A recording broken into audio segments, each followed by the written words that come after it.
I'm Charlotte Hogg, and I'm an associate professor in the English department. And my areas of expertise in the English department are rhetoric and composition, which is the study of communicating, how we communicate, and the theories of writing. And what I study in particular is women's literacies and rhetoric, so I look at how women communicate. So this year I was honored and grateful to be awarded the 2017-2018 Women in Gender Studies Claudia Camp Research and Creative Activities Award. And as a recipient of this award, I get to give a public talk on campus, which I did in February of 2018, about my research. And my talk was entitled Sorority Rhetorics, History, Heritage, and Sisterhood. And I talked about the history and heritage that sorority women in the National Panhellenic Conference, or historically white sororities, make when they are hearkening back to their history to help convey certain values. In addition to the public talk that I gave, I was able to lead some programming on campus, and I worked with sorority women from the National Panhellenic Conference, historically white sororities. At TCU, that comprises 3,000 women, the largest student organization on campus. And I thought it was very important for women's and gender studies to work with this group of women because I think we have more in common than some people might perceive, and it was a wonderful opportunity to learn more about them and hopefully help them learn more about what we do over at Women in Gender Studies. I was asked to speak for Rho Gamma training. Rho Gammas are recruitment counselors for the National Panhellenic Conference sorority recruitment.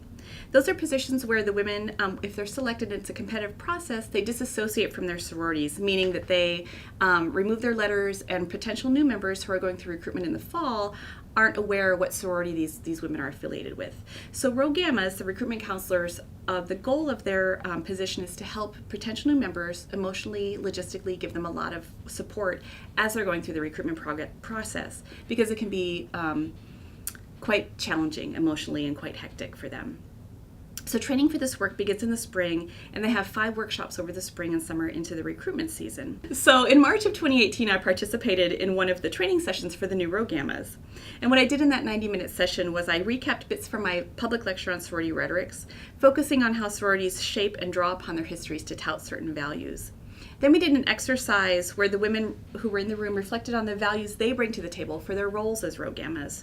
And then together as a group, we analyzed how sorority values are made visible through national sorority websites. So we pulled up a few websites on the screen behind me, and we had a conversation about what kinds of values are projected by the national websites and what that means about the sorority experiences and the messages that were sent. And then finally, we wrapped the session by discussing the roles of mentors, what we look for as women in mentoring, and how they can serve in those ways as Rho Gammas for potential new members. So overall, the purpose of that first session was to think about how sorority's history and heritage is connected to the kind of work that they might do in recruiting potential new members, and to be able to reflect on why they hold the values that they have as sorority members.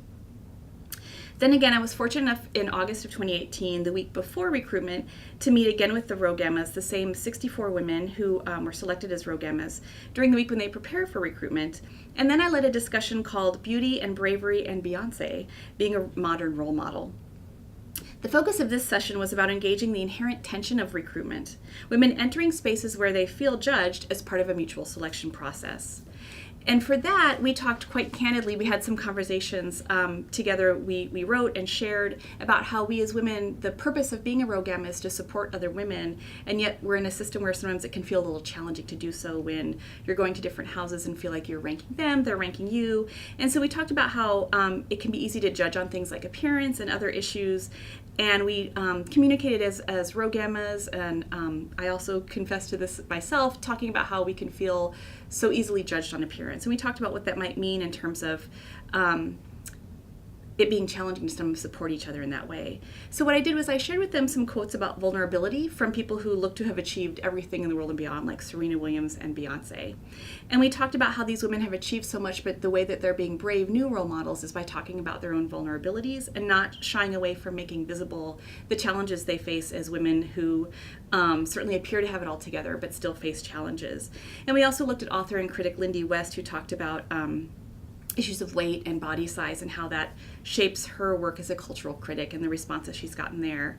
And I was so impressed with the women, the Rho Gammas at these sessions, because they were candid, they were straightforward, and they made very clear that their goal is to help the potential new members be as confident as they possibly can as women coming to this campus and this collective of support for everyone that really, I think, would disrupt the stereotypical sorority experience for a lot of people.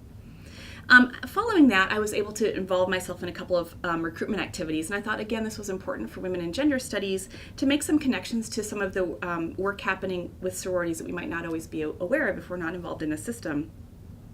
So I participated in mock recruitment where I joined other volunteers in pretending to be a potential new member, where I got to visit various houses and pretend that I was a new student enrolling and deciding what sorority to be to. I didn't get to be as much of a character as I wanted for that exercise. I was trying to maintain some normalcy. I also participated in preference selections for NPC sororities. This is where the potential new members come fill out their preference cards for which sororities they would like to join, a moment that can be very fraught and nerve-wracking for them. And I thought it was important, again, to serve as a representative of WGST for that activity and let them know that because there are staff members who are involved, there are faculty members, and other volunteers, and I thought it was important for us to have a representative for that endeavor. So one of the takeaways for this endeavor is to think about the ways that sorority women in WGST can form some coalitions and alliances to support each other as best that we can, and thinking about ways to support women on campus, to support issues of social justice in ways that might not be as visible, but I think that are more connected than we might think. So I was very thrilled to again, be a recipient of the 2018 Claudia Camp Award, and I'm also excited to get to share a little bit about what I did during that time. Thank you.